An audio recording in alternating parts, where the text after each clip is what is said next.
Hi, so my name is Hello. Steph Yun. I was the 2012 Oakland Youth Poet Laureate, and I'm here with Geronimo, who is one of our finalists for 2022. Do you want to introduce yourself, Geronimo?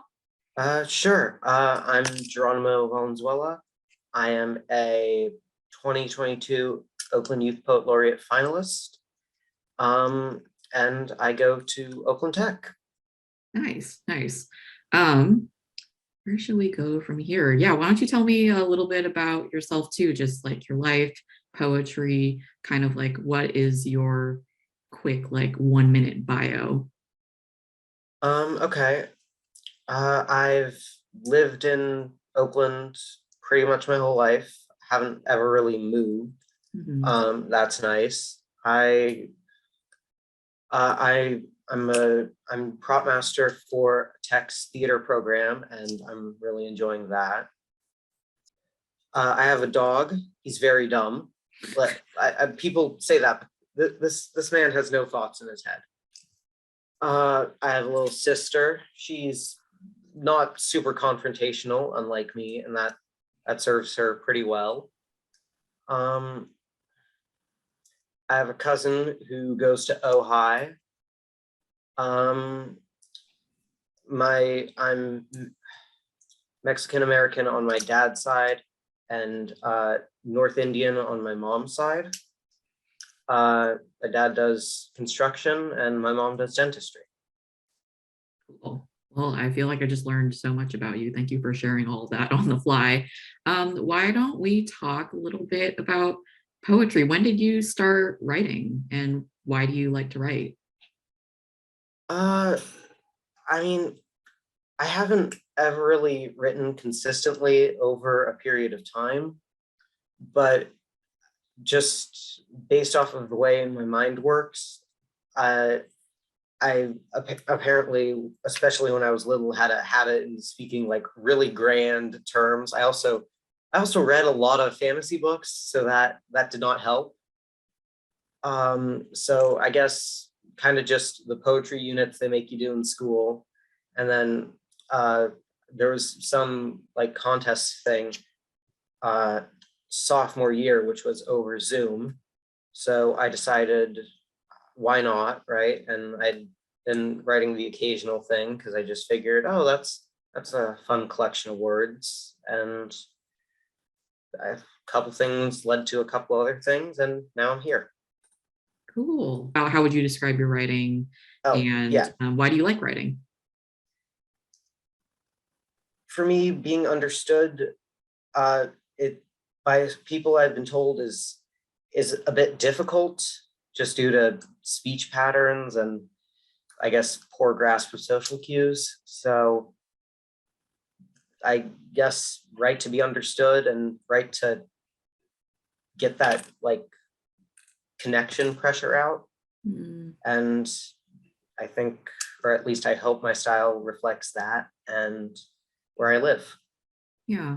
I mean, that resonates with me a lot. I think my foray or like entrance into writing was because I felt so misunderstood by the world. I mean, well, little young me was like, I just like writing. It's really fun. Poetry is fun.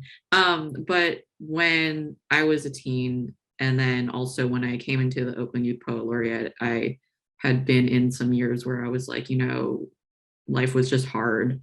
And I have a lot to say and I have a lot of feelings, and I feel like people don't want to hear them. But there is an audience that does. And that was a really powerful, really life-changing thing for me. And I think what's really important about writing about poetry in this program is being able to also share those words and be in the community and for that to reach people because it does and it has a great impact. What does it mean to you to be a young writer from Oakland and living at like this particular time? We're in a pandemic. There's all sorts of stuff going on in day-to-day events, and then you have your own rich life. So like, yeah, what does it mean to be a young writer in Oakland right now? Okay. I think okay, so everybody always says that Oakland and the Bay is a bubble, and as a logical progression of that, although it's I think said less frequently, reality is different here, which I think would be a great tagline for a city. Being in Oakland, regardless of whether or not you're a writer, is a trip. And I think being a writer in Oakland, particularly when that's really basically your only proper frame of reference, I think it's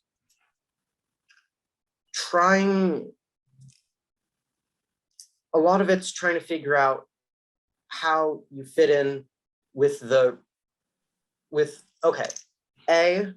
public perception of what goes around here, local perception, how each section of the city is basically a different city.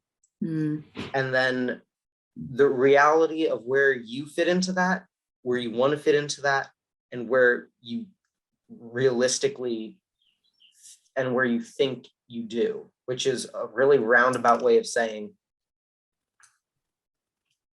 it's strange, but with enough opportunity and security to feel comfortable enough existing.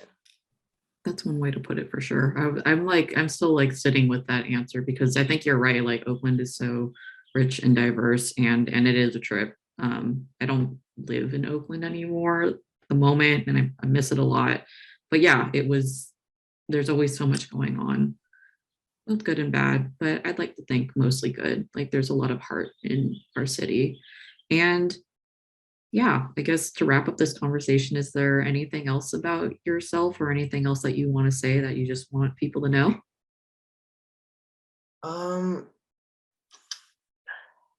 I mean, there's my politics, which nobody ever wants to get into, but can basically be summed up by don't trust your school administrators, they're out to get you. Oh my.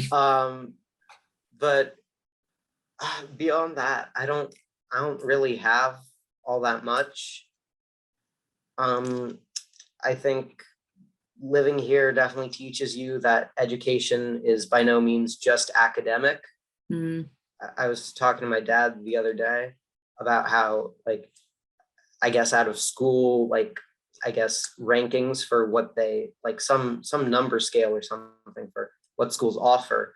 Like the schools around here aren't good, but because they're in a very urban area, they have more opportunity and a very different setup than in less densely populated areas, showing that even if the education academically, if those schools are better academically, but they have less options, but because of the large amounts and types of people, the education is a lot less academic and a lot more practical.